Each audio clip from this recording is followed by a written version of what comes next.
Bismillahirrahmanirrahim. Assalamualaikum warahmatullahi wabarakatuh. Kita ketemu lagi di kuliah MDI minggu ini, yaitu kuliah ke-5. Sip. Oke. Tapi saya review dulu ya, kemarin kuliah 4 ngapain.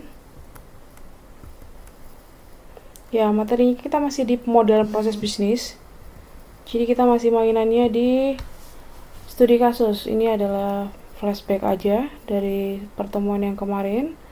Jadi kemarin itu kita sudah mulai untuk identifikasi aktivitas di organisasi. Jadi maksudnya adalah ini adalah tahapan pertama kita untuk mengenali apakah memang organisasi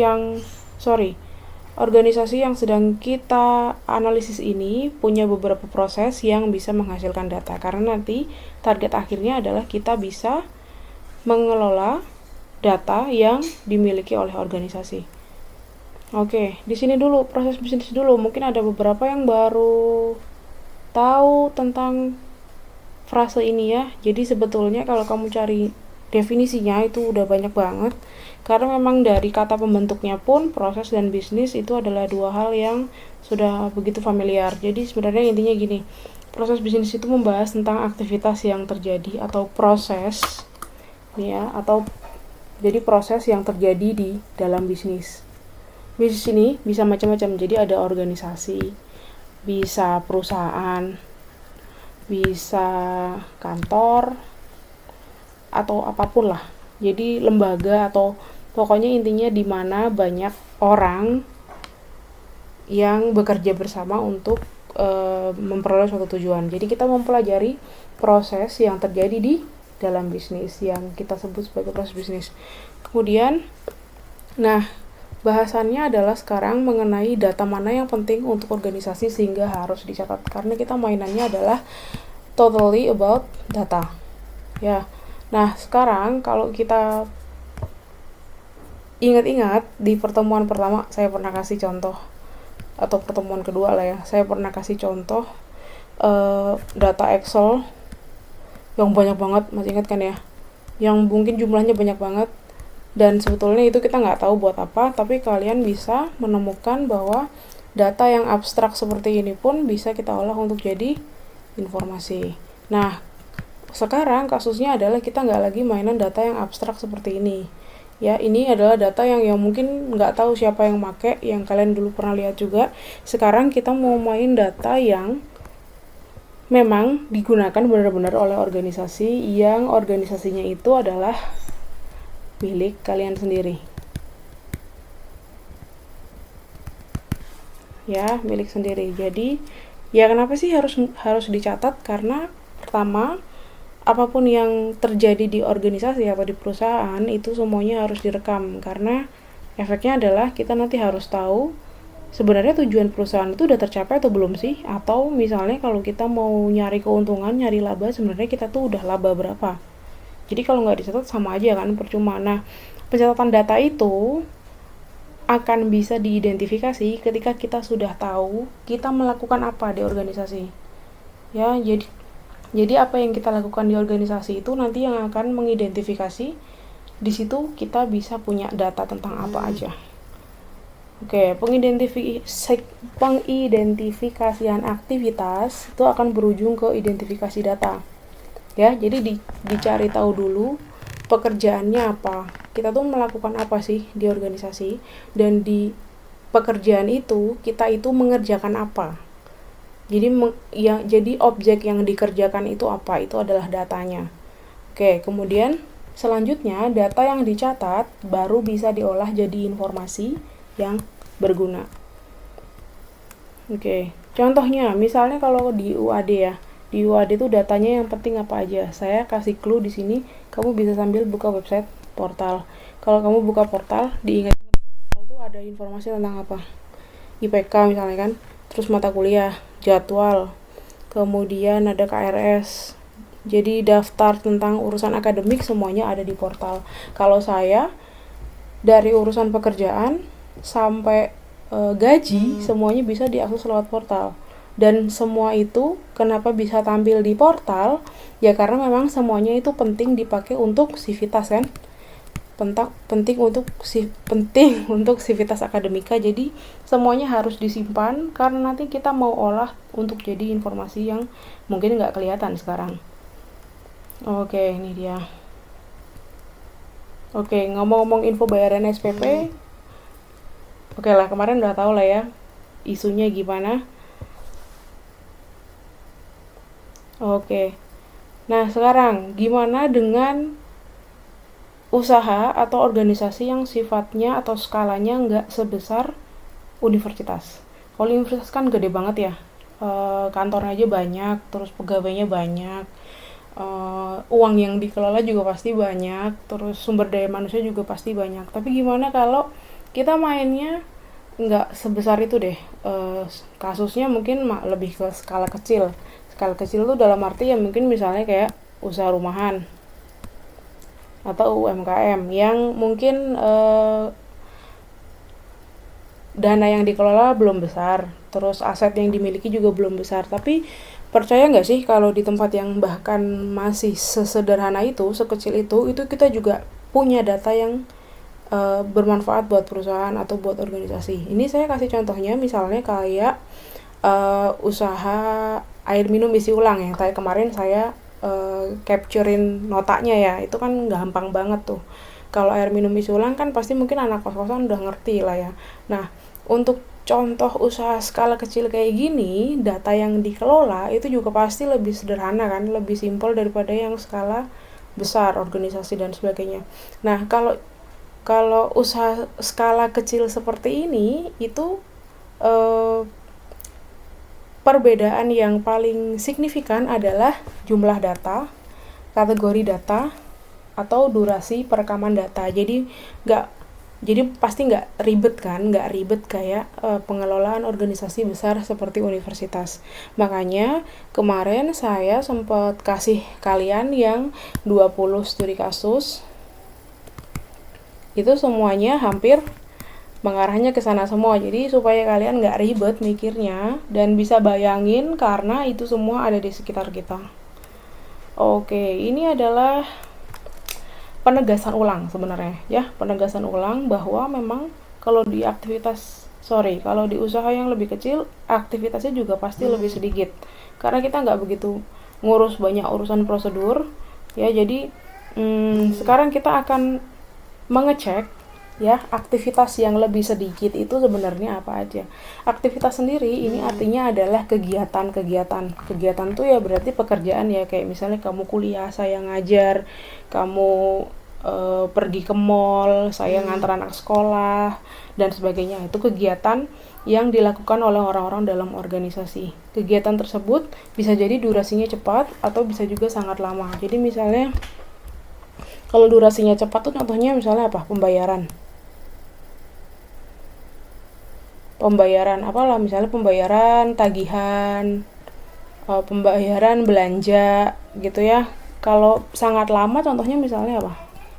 Durasinya sangat lama misalnya kayak rekrutmen panitia gitu kali ya. Kalian mungkin udah pernah lah ya rekrutmen panitia. Terus misalnya kayak penyetokan bahan baku yang mungkin durasinya bisa makan waktu lebih lama daripada hanya sekedar pembayaran tagihan atau transaksi yang berhubungan dengan uang dan sebagainya. Nah, semua jenis aktivitas ini harus bisa kamu identifikasi untuk mengetahui sebenarnya dari semua aktivitas yang dimiliki sama organisasi itu mana yang penting dan mana yang sebenarnya ya ini boleh ada boleh enggak lah, karena nggak begitu menunjang tujuan perusahaan secara langsung kayak gitu. Oke. Nah, untuk mendata aktivitas ini sekarang sementara ini kita pakainya poin per poin dulu ya, atau minggu kemarin aku mintanya tuliskannya poin per poin atau pakai bagan alur. Nah, bagan alur ini yang nanti hari ini kita akan pelajarin. Nah, oke, kalau poin per poin lebih gampang ya, nanti kita lihat. Jadi mau apapun organisasinya ya, mau yang kecil, mau yang gede, mau seperti apapun, aktivitas itu akan dimulai dari awal saat usahanya belum terbentuk. Jadi kita belum punya apa-apa, kita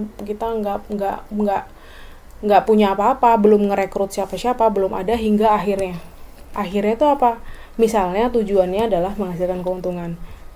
Itu biasanya kalau perusahaan komersil kan menghasilkan keuntungan. Jadi dari awal belum punya apa-apa sampai akhir tuh udah untung gitu. Nah, sekarang adalah bagaimana cara menuliskan daftar aktivitas. Kamu sudah pilih salah satu ya, tema ya. Oke, kemudian kita akan mulai menuliskan daftar aktivitas yang dilakukan di masing-masing tema. Jadi di akhir pertemuan kemarin, harusnya kamu udah punya tema kan?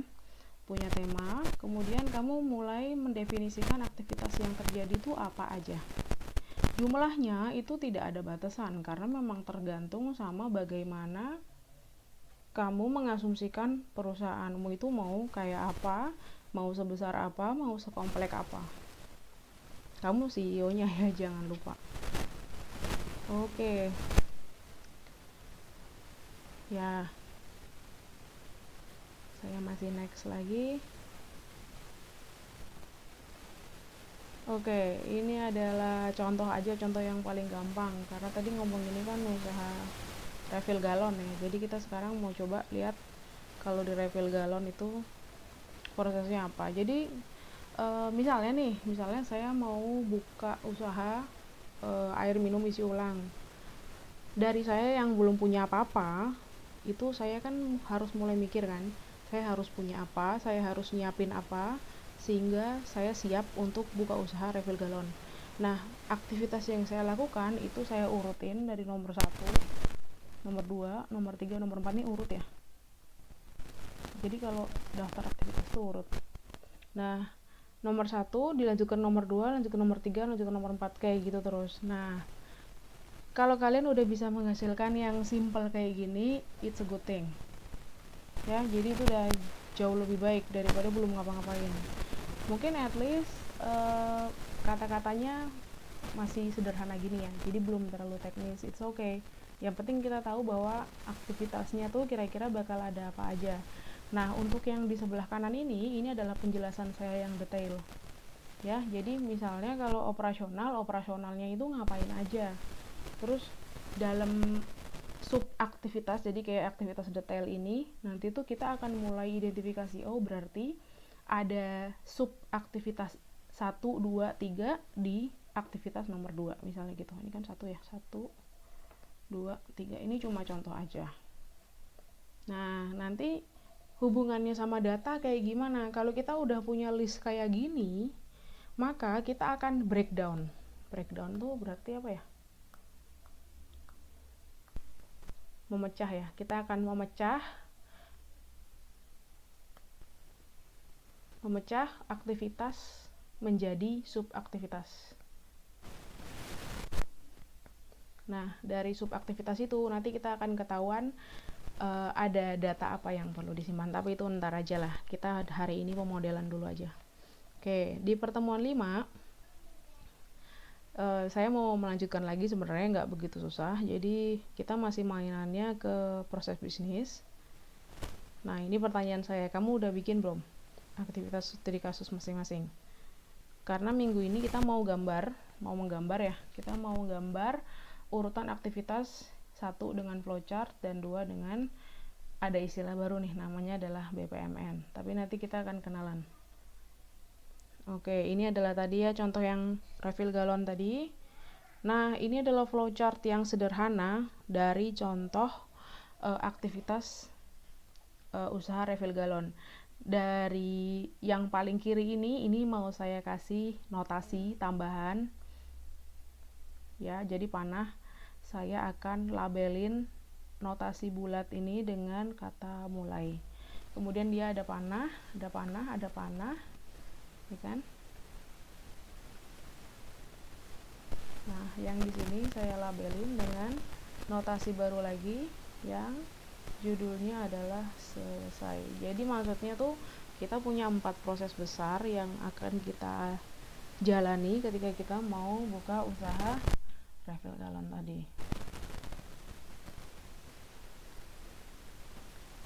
Oke, kemudian untuk sub-subnya kayak gini, saya belum minta kamu untuk detailkan ya, jadi ya udah jelaskan aja secara narasi.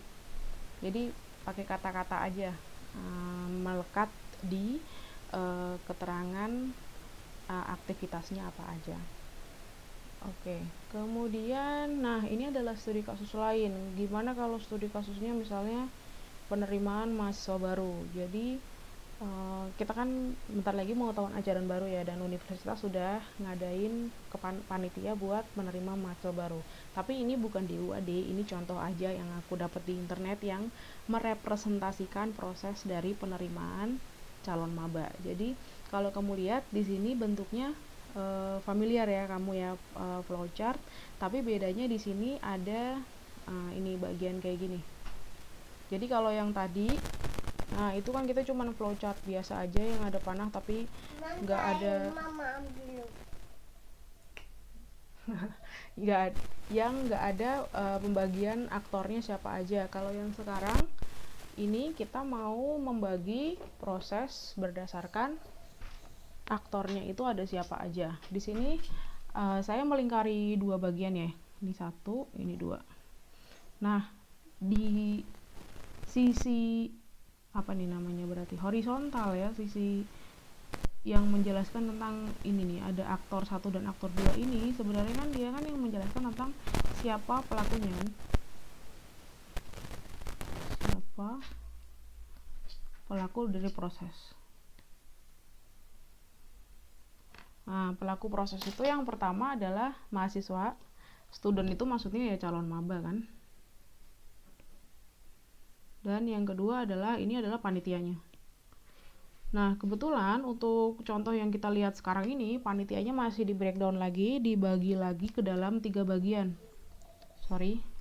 Ke dalam 3 bagian. Jadi misalnya ini panitia 1, panitia 2, panitia 3 gitulah ya.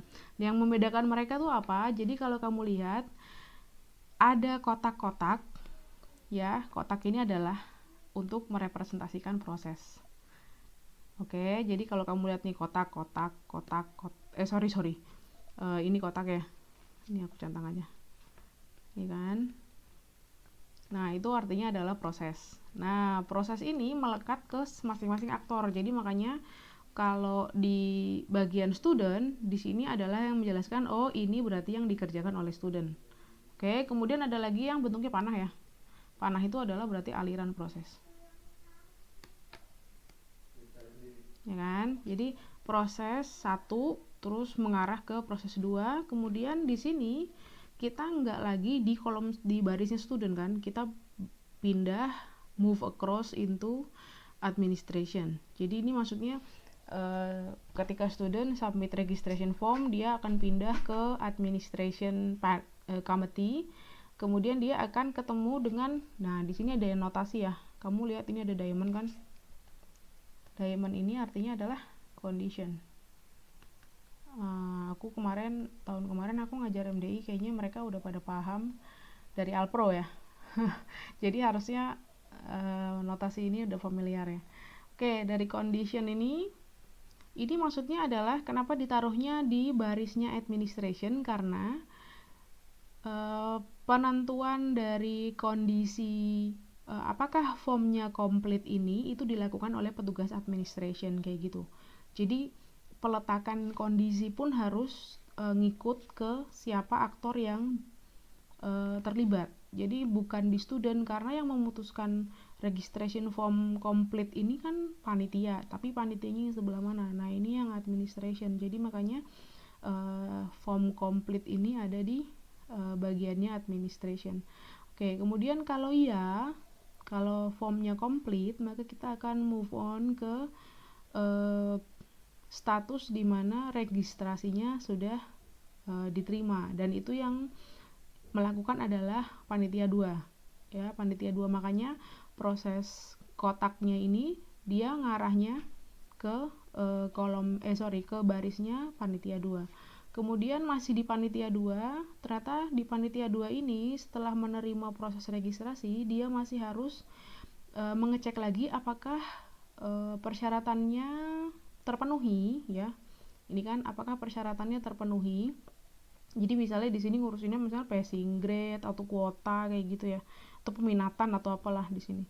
Nah, kalau di sini iya, maka proses itu akan berlanjut ke panitia 3, di mana panitia 3 ini melakukan review terhadap proses registrasi lah segala macam gitu. Nah, kalau nggak keterima persyaratannya nggak terpenuhi, maka dia akan dilempar ke garis yang ini kan, ke no ini. Kemudian dia bisa bisa bisa ke sini ya, arah panahnya ke sini kan. Oke, jadi dia memberitahu ya mungkin telepon gitu ya. Telepon gitu ke studentnya atau ke administration kalau aplikasinya ditolak. Kalau diterima ya berarti dilanjutin lagi, ini kan ada kondisi ya. Kondisi itu selalu cabang 2. Jadi kalau no dan kalau yes. Nah, kalau yes berarti kita ngirim yang namanya letter of acceptance. Selesai. Ini kayaknya kurang deh. Sorry. Ini kurang kali ya startnya. Nah, ini start, terus di sini ya finish. Nah, selesai. Jadi ini flowchart yang sederhana banget buat penerimaan mahasiswa baru.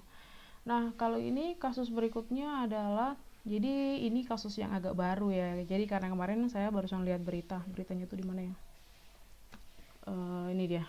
Nah, ini beritanya ini. Jadi ada wali kota yang berinisiatif untuk melakukan penyemprotan disinfektan untuk penanggulangan COVID, tapi pakai drone. Jadi kalau penyemprotan biasa itu kan mungkin kalau kita lihat petugas ya, manusia sendiri yang nyemprotin, tapi ini nggak pakai manusia. Maksudnya yang megang semprotannya itu adalah drone. Tapi gimana sih sebenarnya? Oke, kita lihat.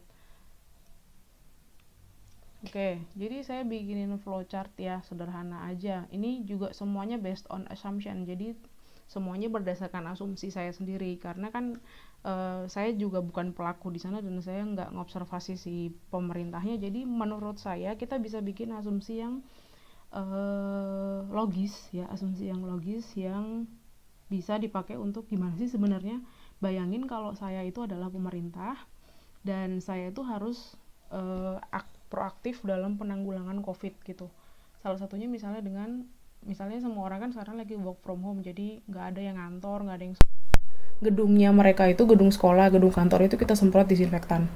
Nah, kalau misalnya kita mau bikin proses bisnis, itu kan berarti kita harus memposisikan diri sebelum disemprot dan setelah penyemprotan selesai. Nah, ini saya bikinin 1, 2, 3, 4, 5, 6, 7, 8 aktivitas. Jadi 8 aktivitas yang saya asumsikan mungkin terjadi selama proses penyemprotan, dan ini saya tambahin asumsi lagi, saya melibatkan aplikasi.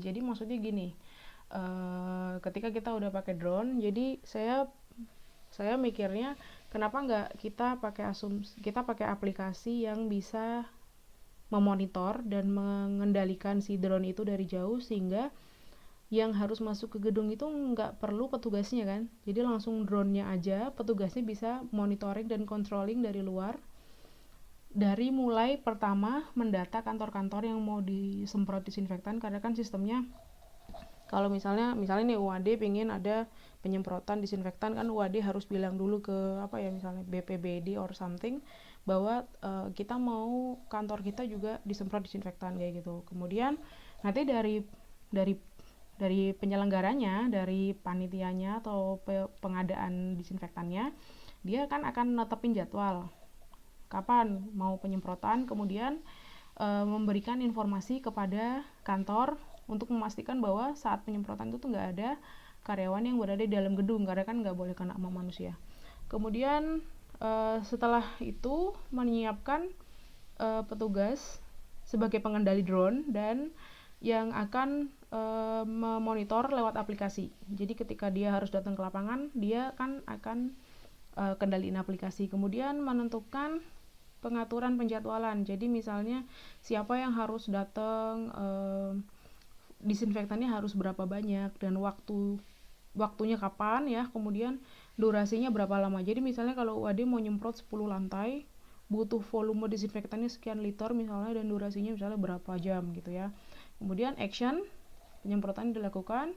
Langkah berikutnya adalah, nah ini aplikasi ini saya taruh di sini karena aplikasi ini akan bekerja ketika drone-nya juga bekerja. Jadi dia akan merekam pelaksanaan penyemprotan dan akan melaporkan di sini ya, akan melaporkan udah nyemprot ke ruangan mana aja dan menghabiskan volume berapa gitu. Jadi kita tahu bahwa yang diminta sama UAD itu, misalnya yang diminta sama klien itu udah terpenuhi gitu ya, aplikasi udah berhasil bantu seperti itu.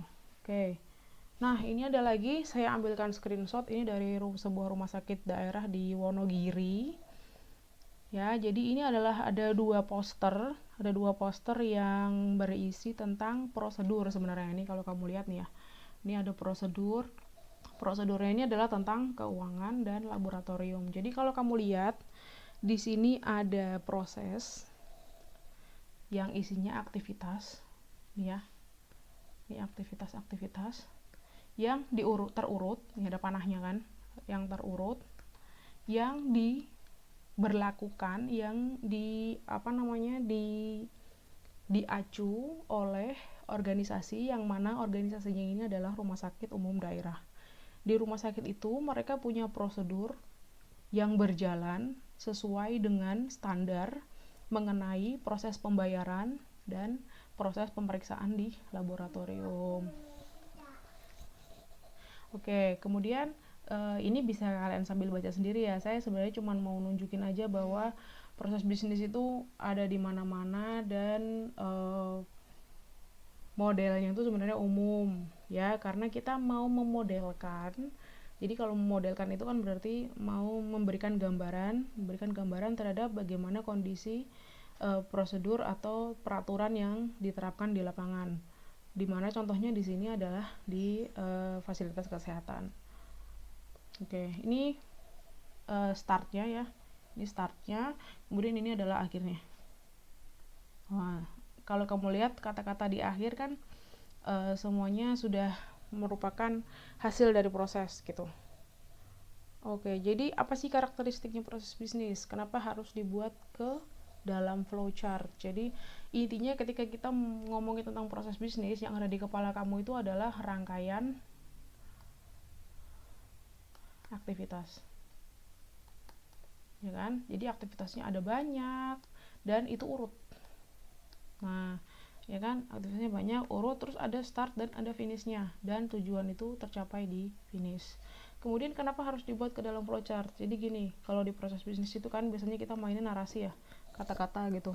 Nah, kalau di kata-kata itu biasanya itu kan panjang banget dan kadang ya berbelit-belit, nggak tahu berbelit-belit, atau misalnya penggunaan katanya itu tidak efektif. Kalau misalnya buat ke dalam flowchart, kita akan menggunakan notasi yang sifatnya universal. Jadi banyak orang yang bisa paham tentang kenapa kita harus melalui proses ini dengan metode yang jauh lebih sederhana daripada baca kata-kata.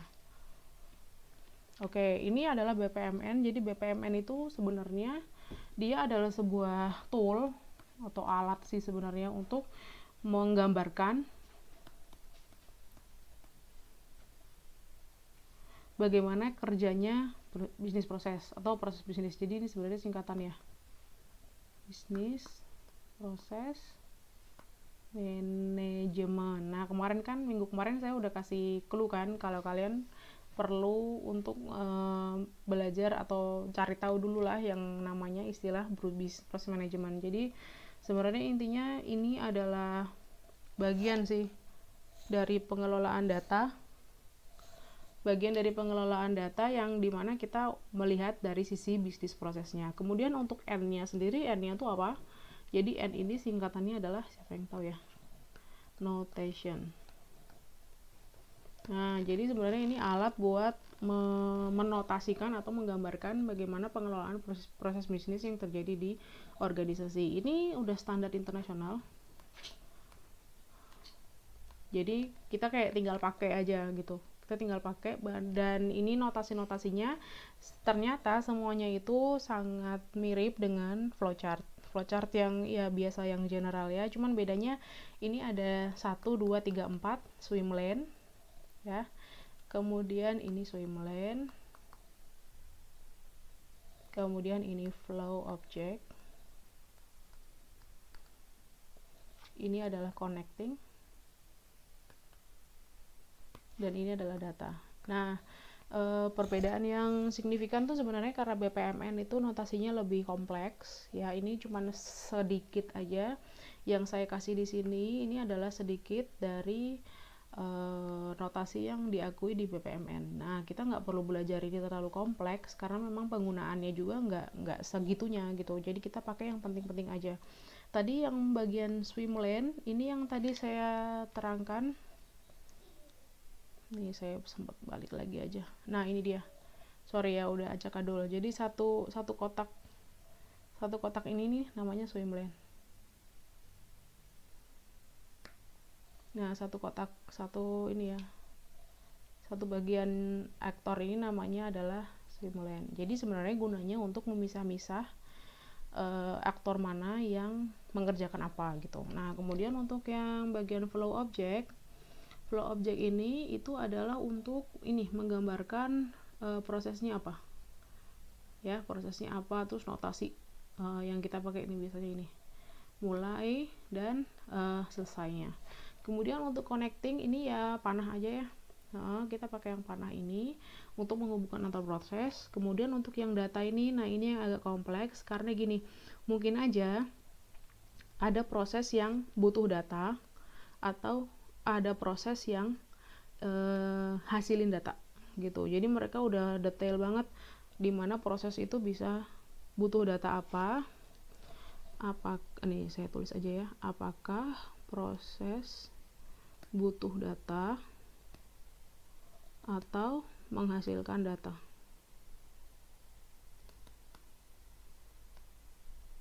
Nah, kita gambarinnya pakai ini. Kemudian ini adalah notasi untuk database. Ya, ini notasi untuk database. Jadi ketika kita udah melibatkan aplikasi, biasanya nanti kan akses datanya akan dari database gitu aja. Oke, kemudian ini adalah contoh. Jadi ini enaknya emang dijelasin sih ya, maksudnya dijelasin pakai tatap muka karena biasanya saya jelasin ini sambil ngoret-ngoret sambil jelasin satu persatu, tapi oke lah, semoga kalian ngerti dengan penjelasan lewat video ini. Ini adalah salah satu contoh dari penggambaran BPMN ya, penggambaran BPMN di mana ini kasusnya adalah, sambil kalian baca kali ya, ini kasusnya adalah tentang pengecekan nota gitu.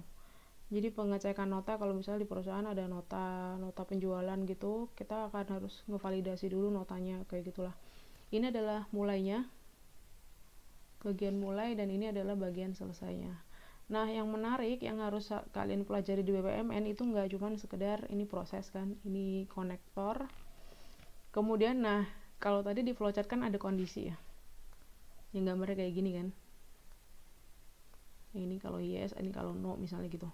Nah, kalau di BPMN kita pakainya notasi yang kayak gerbang logika. Jadi kalau di sini namanya adalah XOR. Maksudnya gini, ketika kalian menemukan ada notasi kayak gini, diamond yang ada X-nya gini di BPMN, itu tandanya adalah hanya ada satu jalan yang boleh dipilih gitu. Jadi misalnya kalau ini kan ada 1, 2, 3 kan, ada 3 kondisi yang menyertai proses sebelumnya. Nah, ketika proses sebelumnya ini udah dilalui, maka sekarang kamu ketemu dengan 3 kondisi yang logonya X. Kalau logonya X gini, berarti hanya boleh milih satu kondisi. Jadi, kondisi 1 atau kondisi 2 atau kondisi 3 gitu, nggak boleh double atau bahkan nggak milih sama sekali. Jadi, di sini kondisinya adalah misalnya prosesnya mengecek nota, mengecek typo pada nota atau mengecek misalnya keabsahan nota gitu. Nota itu kan kemungkinannya bisa jadi tidak ada kesalahan, ya kan? Tidak ada kesalahan, atau ada kesalahan tapi bisa dikoreksi nih, atau ada kesalahan tapi tidak bisa dikoreksi. Nah, tergantung sama kondisi notanya seperti apa, kita bisa pilih salah satu. Misalnya nih, kondisinya adalah ada kesalahan tapi masih bisa dikoreksi. Jadi kita akan melewati proses nomor 2 ini. Proses nomor 2 ini kemudian akan menemui proses berikutnya, yaitu mengirim ulang kwitansi. Ya, oke, mengirim ulang kwitansi. Kemudian lanjut lagi ke proses berikutnya. Nah, di sini kalau mainannya BPMN itu kita harus pakai open and close. Jadi buka tutup. Di sini adalah gerbang buka, di sini adalah gerbang tutup. Jadi semua kondisi tadi itu ditutup lagi untuk bisa melanjutkan ke proses berikutnya, yaitu misalnya menerbitkan nota seperti itu. Nah, udah selesai. Itu untuk XOR ya. XOR lambangnya adalah X.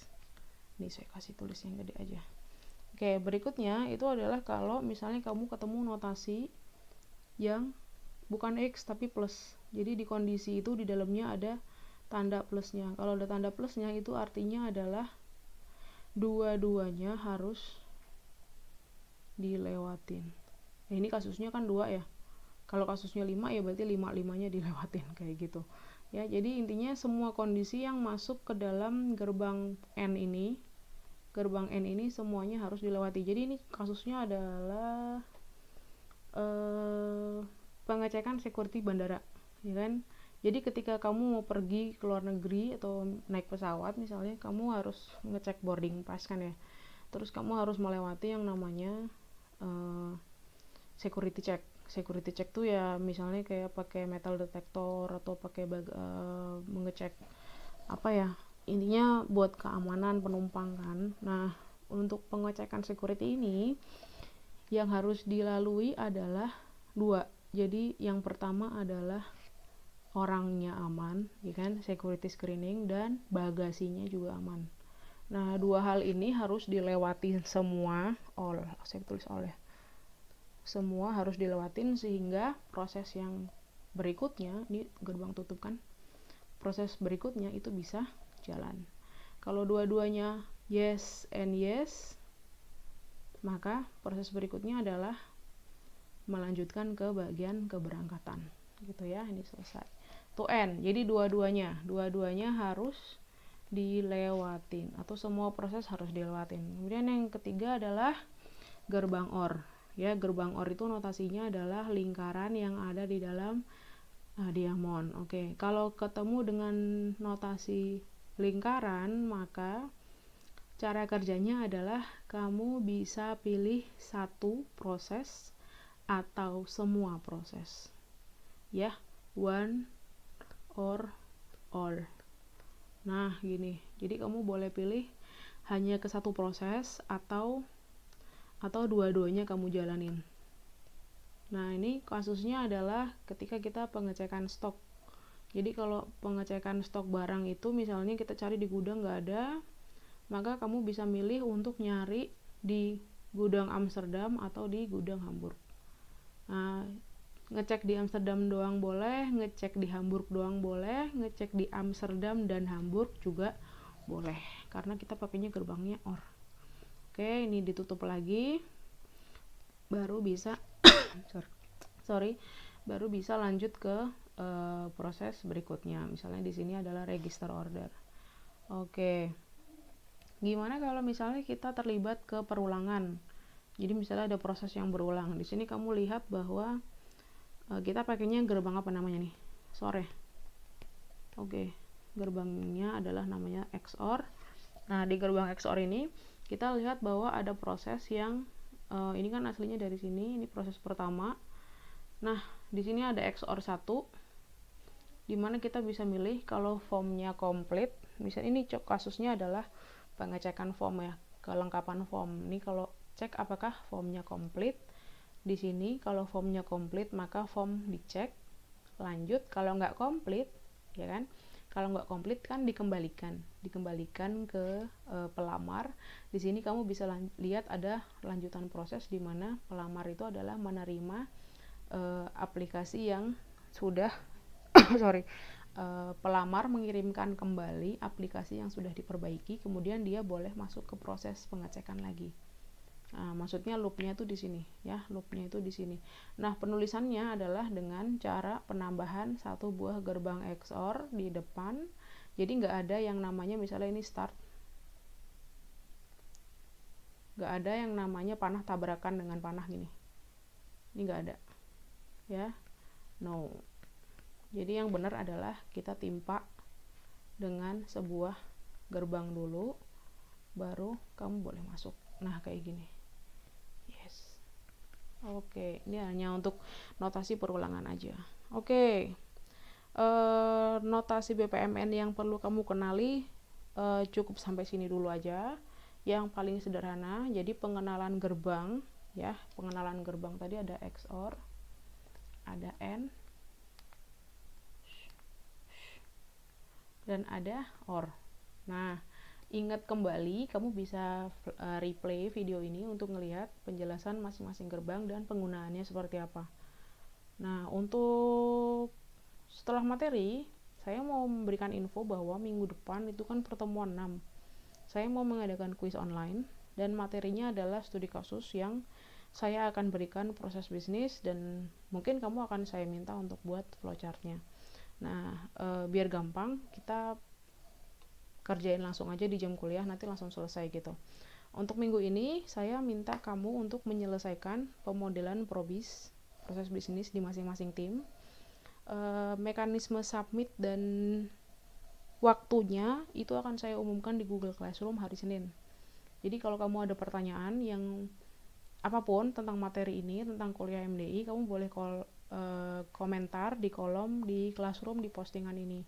Misalnya ada materi yang kamu nggak tahu atau ada penjelasan yang kamu minta untuk dijelasin ulang karena kamu nggak tahu. Jadi memang ini sebetulnya notasi ini agak kompleks karena mungkin belum pernah dapat, tapi nggak apa-apa, kita akan pakai notasi yang paling sederhana untuk kamu bikin pemodelan. Nah, untuk pemodelan ini kan kerjainnya by team ya, by team. Silahkan kamu diskusi, kamu boleh pakai pemodelan yang mana aja. Jadi boleh yang flowchart yang paling sederhana tadi, yang contoh saya ini ya, contoh paling sederhana ini boleh. Tapi kalau kamu bikin yang flowchart yang seperti penerimaan mahasiswa baru ini, saya kasih nilai lebih. Dan kalau kamu bikin yang BPMN kayak gini, saya kasih nilai lebih lagi. Ya, jadi tingkat kesulitan bikin pemodelannya juga akan ngefek ke kenaikan nilainya. Jadi kalau bisa kamu udah mulai diskusi, misalnya kemarin kamu pilih studi kasusnya apa tuh? Lupa saya, bengkel kayaknya ada ya, bengkel. Nah, kamu asumsiin sendiri aja, misalnya kamu mau punya bengkel yang mengatasi kendaraan macam apa dan kamu punya layanan apa aja. Nah, supaya kamu bisa mulai usaha bengkel, berarti kan kamu udah mulai mikirin kamu harus punya apa aja di usaha itu dan kamu mau ngejar apa dengan punya bengkel itu. Nah, itu nanti akan ketemu aktivitas-aktivitasnya apa aja. Oke, untuk presensi minggu ini, nah ini masih sama ya. Jadi silakan nanti kamu tuliskan NIM-nya aja dan tidak melebihi ini, karena kan nanti mulainya kalian ada kuliah ya, ada yang ada kuliah kan ya. Jadi kayaknya ini saya ganti aja. Ini bukan mana nih?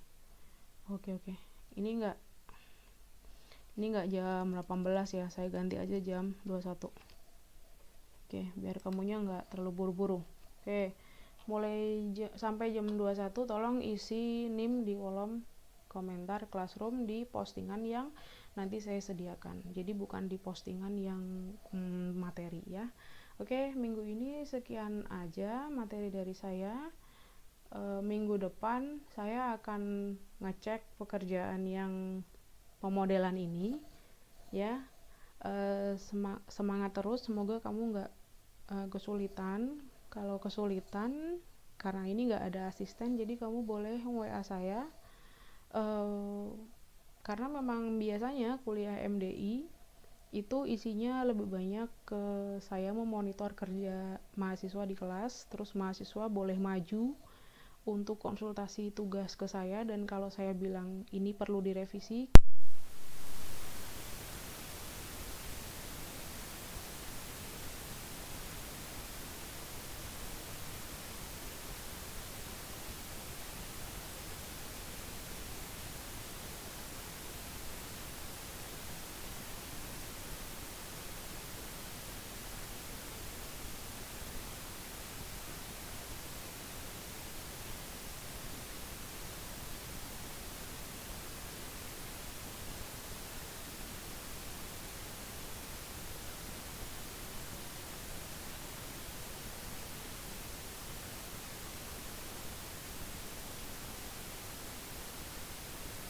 warahmatullahi wabarakatuh.